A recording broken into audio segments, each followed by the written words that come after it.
지금 우리가 사는 사회는 이른바 자유주의 사회입니다. 이 사회에서 개인의 자유가 그 어느 때보다도 가장 중요한 가치로 여겨지고 있습니다.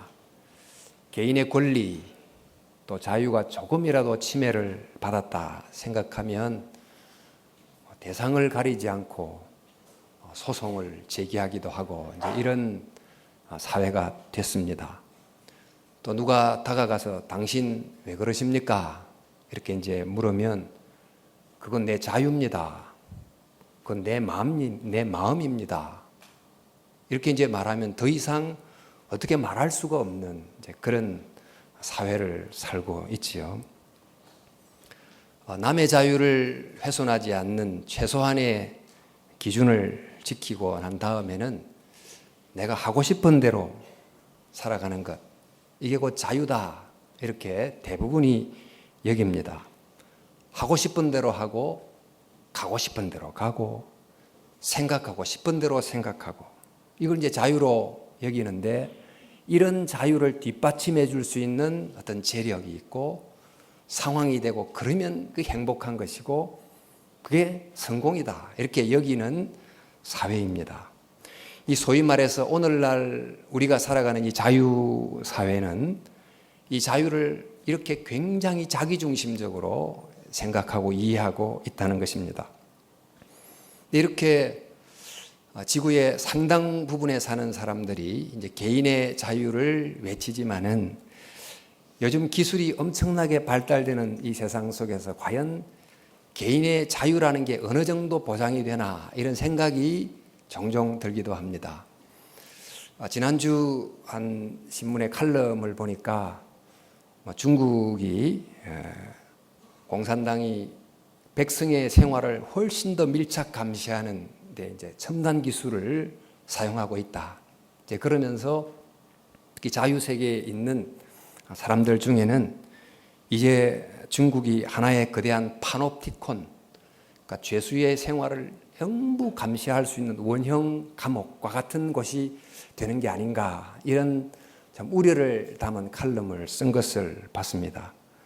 비단 중국만이 아닌 지금 거의 전 세계가 어떤 빅브라더 밑에 마치 있는 것 같은 이런 상황 속에서 과연 개인이 얼마만큼 자유로울 수 있을까, 이런 이제 질문이 제기되는 세상을 살아가고 있는데, 도대체 무엇이 자유일까요?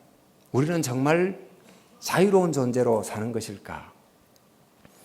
오늘 우리가 읽었던 이 요한복음 본문을 보면 예수님께서 바리새인과 논쟁을 하시는 중에 예수님께서 하시는 말씀이 진리가 너희를 자유케 하리라 이제 말씀을 하셨는데, 이 말을 들었던 바리새인들이 아니 그러면 우리가 자유롭지 못하다는 말인가?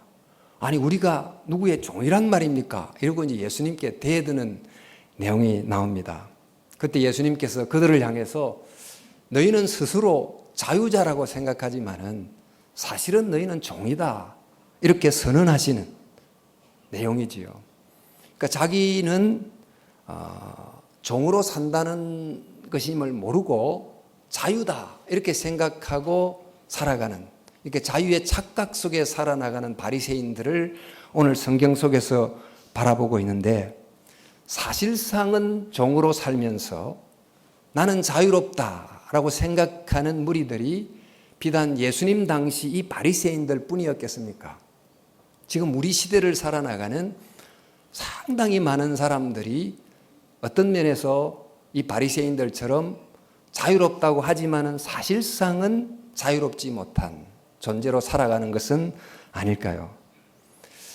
정의의 의미가 왜곡됐다면 아무리 정의를 외쳐도 정의로운 사회가 될 수 없을 것입니다. 자유의 의미가 잘못됐다면 자유를 구가한다 할지라도 진정한 자유를 누릴 수 없는 것입니다. 참 자유가 뭔가, 이 질문을 가지고 문을 여는 순간 이 자유라는 이 개념이 너무너무 복잡해서 마치 미로 속으로 들어가는 것 같아요.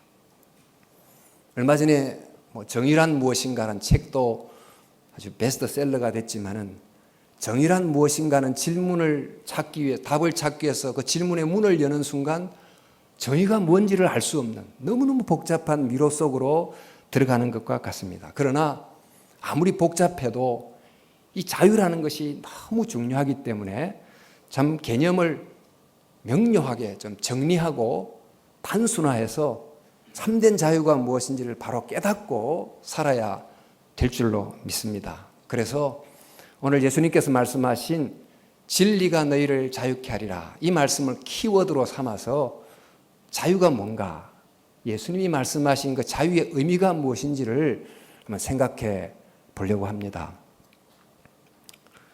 주로 자유는 앞서 말한 것처럼 아무런 제약을 받지 않는 상태, 또 어떤 구속을 받지 않는 상태, 이걸 주로 이제 자유라고 생각합니다.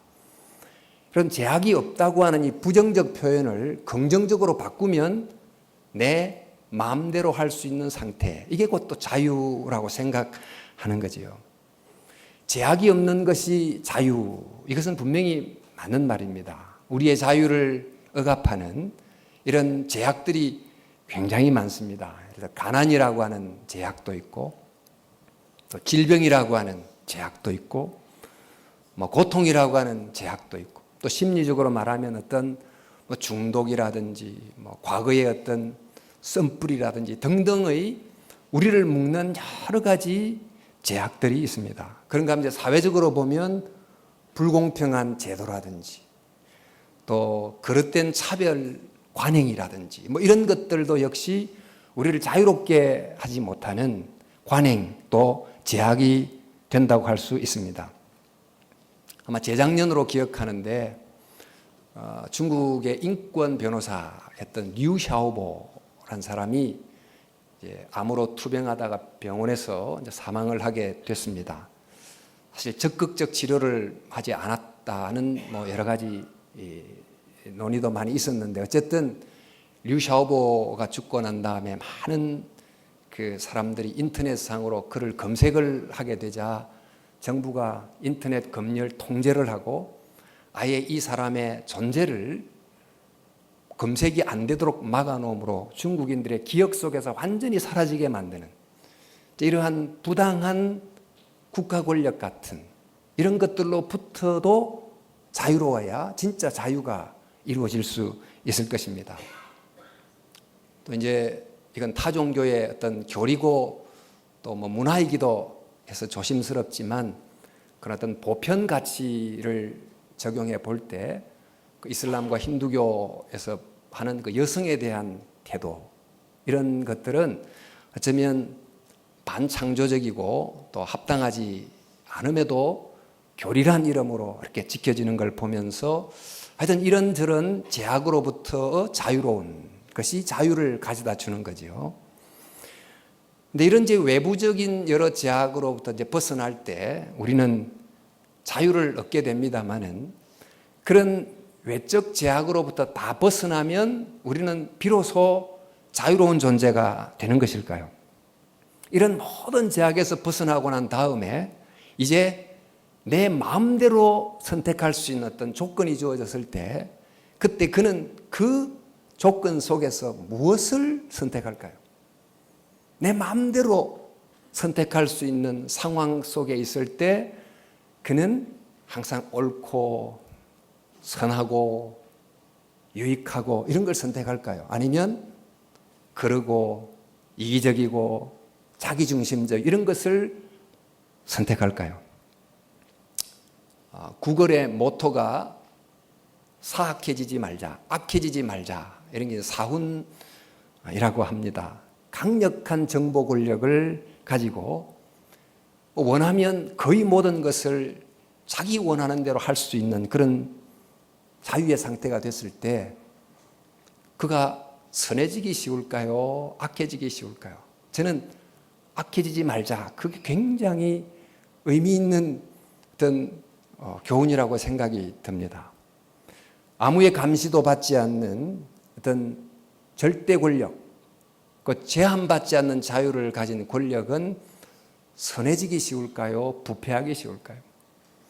이렇게 이제 우리가 외적 여러 제약들로부터 자유롭게 됐을 때 그 지점에서 자유롭게 선을 선택하지 않고 자유롭게 옳은 것을 선택하지 않고 오히려 이기적이고 악한 것을 선택하고 그랬다면 그는 자유로운 존재일까요? 자유롭지 못한 존재일까요? 지금 예수님께서 하시는 말씀이 이런 내용입니다. 지금 바리새인들에게 진리를 알지니 진리가 너희를 자유케 하리라. 그러니까 아니 우리가 자유롭지 못하다는 말입니까? 이렇게 하면서 대들기를 우리가 아브라함의 자손이라 남의 종이 된 적이 없거늘 어찌하여 우리가 자유롭게 되리라 합니까? 우리는 스스로 자유로운 사람입니다. 이렇게 강변을 할 때 예수님께서 답하시기를 예수께서 대답하시되 진실로 진실로 너에게 이르노니 죄를 범하는 자마다 죄의 종이라. 너희가 스스로 뭐를 선택하는데 가만히 뒀더니 죄를 선택하고 있다면 너희들은 지금 자유자란 말이냐 아니면 죄의 종이란 말이냐 이렇게 묻는 것이지요. 앞서 말했듯이 내 마음대로 하는 게 자유다. 이게 이제 일반적인 말로 그렇게 표현을 합니다만은 그 내 마음대로란 내 마음이 문제예요. 내 마음대로 하는데 내 마음 자체가 정말 자유롭지 못한 나를 묶고 있는 굴레라는 것입니다. 왜냐하면 이 내 마음이라는 것이 나라는 존재가 죄성에 의해서 이기심에 의해서 힘이 타락되어 있다는 거죠. 그래서 예수님께서 우리 안에 죄가 있다 그렇게 말씀하시고 사도 바울은 우리 안에 육신이 우리를 지배한다. 육신이란 바디를 말하는 게 아니고 이 몸 안에 있는 죄성을 이제 뜻하면서 말하기를 나는 육신에 속하여 죄에 팔렸도다. 내 안에 있는 어떤 육적인 죄성 때문에 죄를 그저 저절로 짓는다는 거예요. 그러면 나는 자유자입니까? 종입니까? 우리는 제약을 벗어나야 자유롭게 됩니다만은 그 제약들은 주로 하나님의 창조된 본래의 모습으로 살지 못하게 하는 그릇된 제약을 뜻하는 것입니다. 그런 잘못된 제약들로부터 벗어날 때 자유롭게 되는데 이런 우리를 묶는 그릇된 제약들은 우리 바깥에만 있는 게 아니고 우리 안에도 있다는 것입니다. 그러니까 이런 우리 바깥에 있는 또 우리 안에 있는 잘못된 굴레, 잘못된 제약들로부터 벗어나는 것이 자유다. 그래서 자유의 첫 번째 의미는 벗어나는 것입니다. Freedom from something. 뭐로부터 이제 벗어나는 거죠. 근데 이제 자유의 의미를 이 정도까지만 생각하면 안 돼요. 그러니까 자유는 무엇으로부터 벗어나는 것인데 벗어난다고 곧 자유롭게 되는 것이 아니라는 것입니다. 예를 들어 이제 어떤 사람이 물에 빠져서 구출이 됐습니다. 그 물은 우리가 사는 적절한 조건이 아니잖아요. 그러니까 물이라고 하는 조건으로부터 건짐을 받은 다음에 그 다음에 우리는 공기라고 하는 사람이 살기에 가장 적합한 조건 속에 들어가야 비로소 사는 것입니다. 그러니까 자유라는 것은 모든 제약으로부터 벗어나는 게 아니다. 모든 한계로부터 벗어나는 것이 아니고 합당한 제약과 한계 안으로 들어갈 때 자유롭다는 것입니다. 우리 출애굽 이야기에서도 이스라엘 백성이 애굽으로부터 출애굽을 했습니다. 애굽이라고 하는 또 파라오의 통치라고 하는 그릇된 통치, 그릇된 제도, 그릇된 법으로부터 탈출을 했습니다. 이제 해방이 됐습니다마는 아직 그는 온전히 자유롭지 않아요. 그 다음에 하나님께서 그들을 시내산으로 인도해서 십계명을 주시고 율법을 주심으로 율법 안에 있는 올바른 제한, 합당한 한계 안으로 들어가게 해서 자유가 가능하고 유지되게 하신 것입니다. 그래서 진리가 너희를 자유롭게 하리라. 이 말씀은 이제 잘못된 제약들로부터 벗어나온 다음에 진리 안으로 들어가야 자유롭다. 이런 말씀을 하신 거지요. 그러니까 자유의 첫 번째 의미는 벗어나는 것이다. 자유의 두 번째 의미는 들어가는 것입니다. 진리 안으로 들어가는 것입니다. 앞서 말한 것처럼 물에서 나와서 공기 안으로 들어가는 것과 같고, 또 무질서에서 정말 잘 정비된 교통 질서 안으로 들어갈 때 모든 운전자들이 자유롭게 운전할 수 있는 것과 같습니다.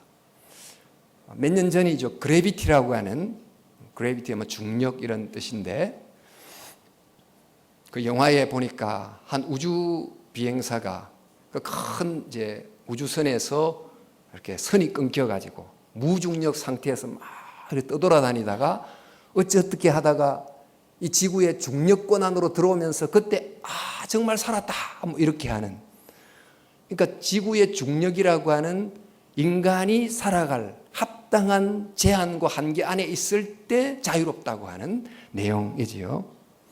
이와 마찬가지로 이제 건강한 사회 질서 안에 있을 때 사람들이 자유롭고, 또 올바를 뿐 아니라 유능한 지도자, CEO의 리더십 아래 있을 때 있는 모든 팀원들이 자유롭고 능력을 발휘할 수 있고, 이렇게 되는 것입니다. 우리가 지금 민주 사회를 삽니다마는 나의 자유가 귀한 것처럼 너의 자유도 귀하다. 이걸 인식하고 남의 자유를 위해서 나의 자유를 적절한 한계 안에서 제한할 때 나의 자유가 유지되는 거죠. 이게 민주주의의 원칙 아니겠습니까?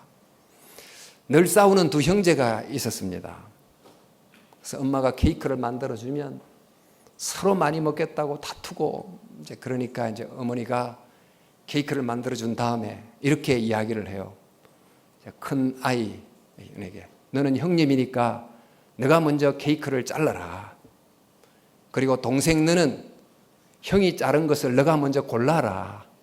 그러니까 형은 먼저 자를 수 있는 권리를 주고 동생은 자른 것을 선택할 수 있는 권리를 주고, 이렇게 해서 한 사람이 모든 것을 마음대로 하지 않는, 그러니까 서로가 정말 정해진 제한 안에서 자유를 유지할 수 있도록 하는 이런 한계 안에서 인간의 자유가 유지가 되는 것입니다.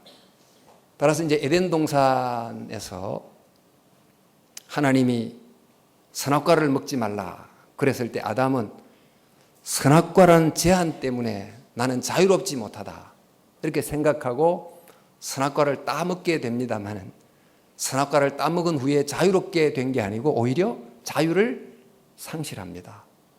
그러니까 하나님의 통치 아니라고 하는 이 선악과라는 제한이 오히려 아담으로 하여금 자유롭게 만들어주는 안전장치였다는 것을 그는 망각했던 것입니다. 그 선악과, 즉 우리는 하나님 자리에 앉으면 안 된다라고 하는 이 기본 넘지 말아야 될 제한과 이 한계가 우리의 자유를 지켜주는 공기와 같고 중력의 법칙과 같은 것입니다. 그래서 성경에 보면 이런 비슷한 내용이 참 많습니다. 예를 들어 예수님께서 수고하고 무거운 짐진 자들아 다 내게로 오라. 나는 마음이 온유하고 겸손하니 나의 멍에를 메고 내게 배우라. 그리하면 너희 마음이 쉼을 얻으리라. 멍에를 맨다는 것은 하나님의 말씀에 제한 안으로 나를 스스로 둔다는 것이지요. 그 제한 안으로 두었더니 쉼을 얻는다. 자유를 얻는다는 것입니다. 야고보 사도가 야고보서에서 이런 말씀을 합니다. 자유롭게 하는 온전한 율법을 들여다보는 자. 율법이라는 것이 우리를 묶는 건데, 그러나 합당한 말씀, 합당한 진리, 합당한 제한에 이렇게 딱 창념하면 그것이 우리를 자유롭게 한다는 뜻입니다. 그래서 시편 119편이 바로 그런 내용을 아름답게 표현합니다. 한번 읽어볼까요? 내가 주의 법도를 구하여 싸우니 자유롭게 걸어갈 것이오며, 주의 법도를 구했더니 그 안에서 자유롭게 걸어갈 수 있게 됐다. 우리는 죄성에 묶여있기 때문에 우리 마음대로 두면 죄를 짓기가 쉬운 까닭에 성경은 우리는 진리의 성령님 안에 거해야 된다. 그러니까 성령님의 다스림 안에 있을 때, 성령님이 가르치는 그 말씀과 교훈과 또 양심의 어떤 지적 안에 그할 때 우리는 정말 자유롭게 된다라고 해서 이렇게 말씀하십니다. 이것도 한번 읽어보실까요? 주의 주는 영이시니 주의 영이 계신 곳에 자유함이 있다. 그러니까 이런 말씀을 통해서 자유는 한편 그릇된 제한으로부터 벗어나는 것이지만 또 한편 자유라는 것은 합당한 제한 속에 들어가서 머무는 것이다 하는 것을 깨닫게 됩니다. 이렇게 보면서 자유라는 것은 참 역설적이다. 자유를 위해서는 또 자유를 유지하기 위해서는 적정한 한계 속에 자기를 둬야 된다. 쉼을 얻기 위해서 멍에를 매야 되고 자유를 얻기 위해서 율법을 지켜야 된다 하는 것입니다. 그래서 예수님이 진리를 알지니 진리가 너희를 자유케 하리라. 그 말 진리를 알아야 된다. 진리를 깨달아야 자유를 얻는다. 그러면서 너희가 내 말에 거하면 참 내 제자가 되고 진리를 알지니 진리가 너희를 자유케 하리라. 그러면서 하나님의 말씀이라는 그 합당한 제한 안에 우리를 둠으로 자유를 얻으라고 가르치고 있습니다. 또 시편 119편도 우리 앞서 읽었지만 제가 주의 법도를 구하였사오니 자유롭게 걸어갈 것이오며 그러면서 이제 하시는 말씀이 내가 사랑하는 주의 계명들을 스스로 즐거워하며 내가 사랑하는 주의 계명들을 향하여 내 손을 들고 율례들을 작은 소리로 엎조리리다. 그러니까 그 말씀을 암송하고 내 가슴판에 새기려고 계속 외고 기억하고 그렇게 한다는 것입니다. 또 사도 바울이 이렇게 말합니다. 내가 이르노니 성령을 따라 행하라 그리하면 육체의 욕심을 이루지 아니하리라. 성령을 따라 행함, 성령의 말씀 안에 나를 제한함, 이 나를 자유케 한다 이런 말씀이지요. 그래서 저희들이 매월 또 큐티 말씀을 매일 큐티 말씀을 읽어야 됩니다. 그렇게 또 매월 성경 구절을 적어도 한 구절은 암송해야 됩니다. 매일 여러분 기도는 적어도 20분, 30분을 해야 됩니다. 이런 규칙 안에 자꾸 두려고 하는 것은 합당한 규칙, 합당한 제한은 그것이 오히려 우리를 자유롭게 하기 때문에 그렇게 강조하는 것입니다. 자, 여러분 자유의 의미가 뭐죠? 첫 번째는 벗어나는 것입니다. 그릇된 제한으로부터. 두 번째 자유의 의미는 들어가는 것입니다. 머무는 것입니다. 어디에?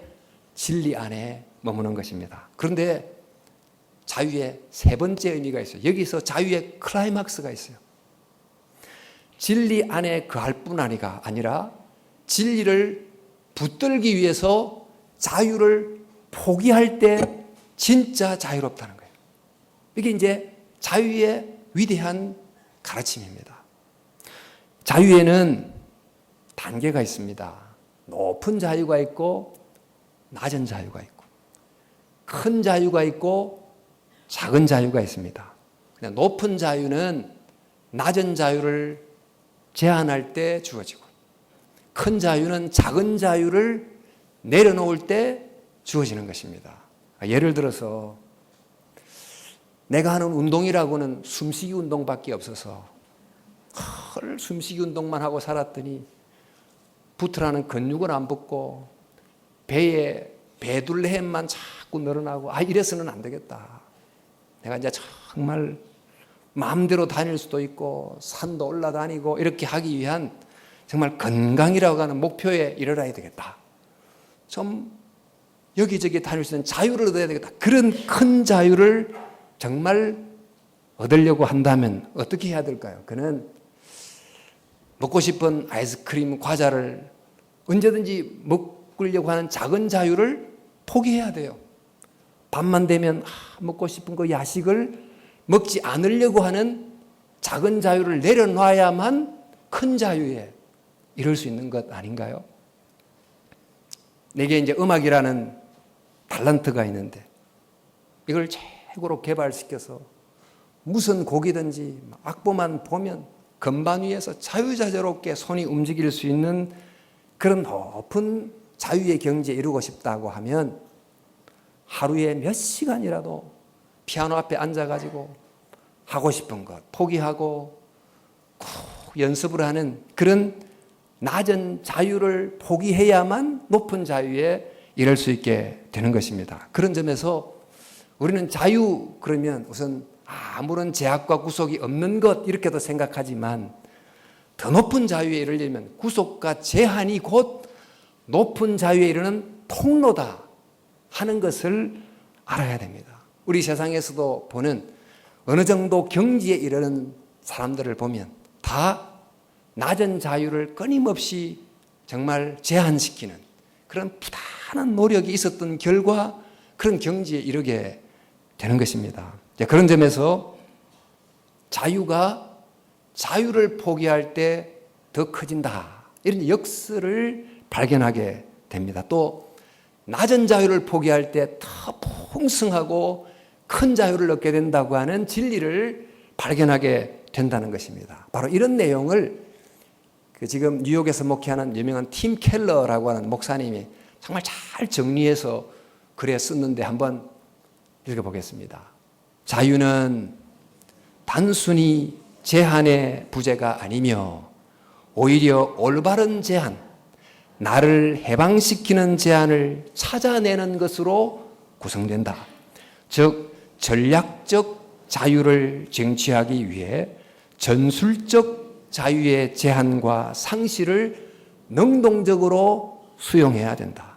성장은 오직 더 높고 큰 자유를 얻기 위해 더 낮고 작은 자유를 상실할 때 이루어진다. 전 여기서 전략적 자유, 전술적 자유, 이야 참 머리에 꽉 박히는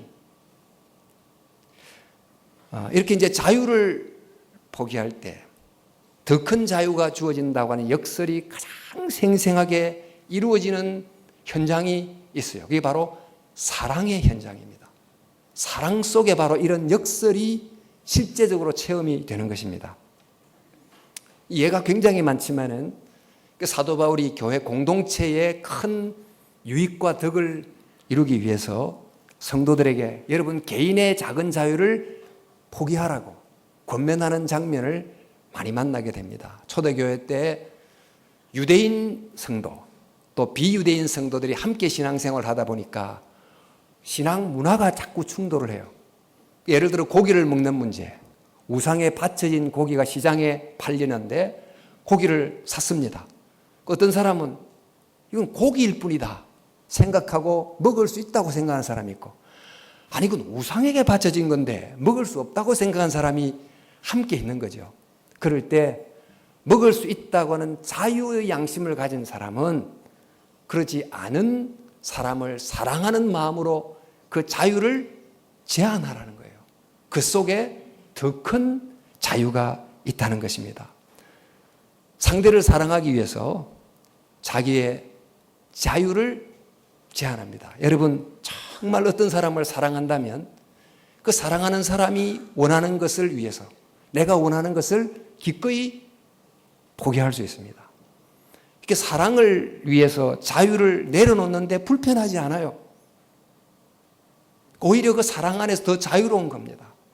제가 이 말씀을 드리는데 그게 무슨 말인지 잘 모르겠다. 그런 분은 제대로 사랑을 해본 적이 없는 사람이에요. 사랑이라는 제한 속에 오히려 자유가 완성된다. 그래서 자유의 최종 목적지는 모든 제약에서 벗어나서 내 마음대로 하는 것이 자유의 목적지가 아니고 자유의 최종 목적지는 사랑을 위해서, 진리를 위해서 자기를 스스로 제약하는 것이 자유의 목적지라는 것입니다. 그래서 루트가 이런 유명한 말을 해요. 자유에 관한 이런 말입니다. 한번 읽어보실까요? 그리스도인은 더할 수 없이 자유로운 만물의 주이며 아무에게도 예속되어 있지 않다. 동시에 그리스도인은 더할 수 없는 없이 충의로운 만물의 종이며 모든 사람에게 예속되어 있다. 그리스도의 자유가 뭐라는 거예요? 한마디는 한편은 벗어나는 자유, 어떤 잘못된 억압으로부터, 제약으로부터 벗어나는 자유를 말한 다음에 두 번째 말한 자유는 이렇게 자유롭지만은 사랑을 위해서, 진리를 위해서, 주님을 위해서 그 자유를 내려놓는 것에 진짜 높은 자유가 있다. 이게 그리스도인의 자유다. 이렇게 선언을 한 것입니다. 예수님께서 십자가에 매달리지 않으실 수 있는 자유가 있었어요. 그럴 수 있는 능력도 있었습니다만은 만약 예수님이 그렇게 자유를 행사했다면 결과가 어떻게 됐을까요? 예수님은 십자가를 지지 않으실 수 있는 자유가 있었지만은 우리를 위해서, 죄인된 우리를 구하기 위해서 기꺼이 자기의 자유를 제한하시기로 스스로 자유로 선택하십니다. 그 결과 저와 여러분이 구원을 받게 되고 자유를 얻게 된 것입니다. 예수님의 이 위대한 자유의 포기 속에서 가장 위대한 자유가 이루어지게 됐다는 것입니다. 지금 자유를 외치는 자유의 세상에서 우리는 살고 있습니다. 많은 사람들이 자유를 말합니다마는 정말 자유로울까요? 또 우리는 무엇을 자유라고 지금까지 생각해 오며 살았을까요? 그래서 정말 자유로운가요? 내 마음대로 하는 것을 자유로 여기고 살아가지만, 그러나 내 마음대로 하는 이기적 자유는 사실 자유자가 아니고 이미 그는 종입니다. 이기심의 종이고 죄의 종입니다. 그런 식의 자유를 평생 살다 가면 자유롭게 빨리 역사에서 잊힙니다. 아무도 그런 사람 기억 안 합니다. 내가 하고 싶은 것, 내 마음대로 추구하는 그런 자유를 추구하려고 하지 말고 교회에서나 가정에서나 일터에서나 내가 해야만 하는 것이 뭔지를 알고 그것을 기꺼이 정말 행하는 그런 자유, 해야만 하는 것을 위해서 때로는 자유를 제한하는 그런 선택의 자유, 이런 자유를 추구해야 된다는 것입니다. 또 아무런 제약이 없는 것을 자유라고 생각해 왔다면 오늘 말씀을 통해서 자유는 적절한 제약이 필요하다. 교회 안에서도 성도들이 목회자의 지도라고 하는 제한 안에 있을 때 자유롭고, 또 목회자는 성도들의 건전한 바램이라고 하는 제한 안에 있을 때 또한 자유로운 것입니다. 가정에서도 아내는 남편이 싫다고 하면 꼭 내 하고 싶은 대로 하려고 하지 말고 남편의 어떤 건강한 바램 안에 제한 안에 자기를 두고, 또 남편도 하고 싶다고 아내가 싫어함에도 하려고 하지 말고 피차 복종함으로 서로 자기의 제한을 서로를 이렇게 제한함으로 그 속에 진짜 자유를 누릴 수 있음을 기억할 수 있기를 바랍니다. 무엇보다 우리는 이 자유는 사랑에서 완성된다 하는 것을 잊지 않으면 좋겠습니다. 우리 세상에서는, 때로는 직장에서는 조금만 수고 더 하면, 1시간 일 더 하면 1시간에 대한 돈 내라고 하고 수당을 내라고 하고 너무너무 계산적으로 살아가는데 그 속에 정말 자유가 있습니까? 그러나 가정에서는 훨씬 더 많은 수고를 하고 또 봉사를 해도 아무런 대가를 바라지 않는 바로 그 헌신 속에, 그 자유의 제한 속에 진짜 자유롭고 행복하고 그러지 않습니까? 우리에게는 정말 그럴 수 있는, 흔들 수 있는 깃발이 있고 사랑할 수 있는 우리 주 예수님께서 계십니다. 우리 진리를 더욱 붙잡고 사랑에 헌신하고 주님을 사랑하고 교회를 사랑하고 영혼을 사랑하고, 그래서 이 사랑 때문에 나의 작은 자유를 때로는 포기할 줄 아는 진짜 자유를 살아가는 저와 여러분들이 될 수 있기를 바랍니다. 자유의 진정한 의미를 상실한 이 세상 속에서 진리에 순종할 때 자유롭다. 진리에 헌신할 때 더 자유롭다. 사랑을 위해서 자유를 제한할 때 참 자유롭다. 작은 자유를 포기할 때 큰 자유가 주어진다. 이런 자유에 대한 참된 의미를 바로 깨닫고 적용함으로 예수님 안에서 신앙 안에서 참 자유를 살아가는 저와 여러분 될 수 있기를 주님의 이름으로 축원합니다. 함께 기도하겠습니다.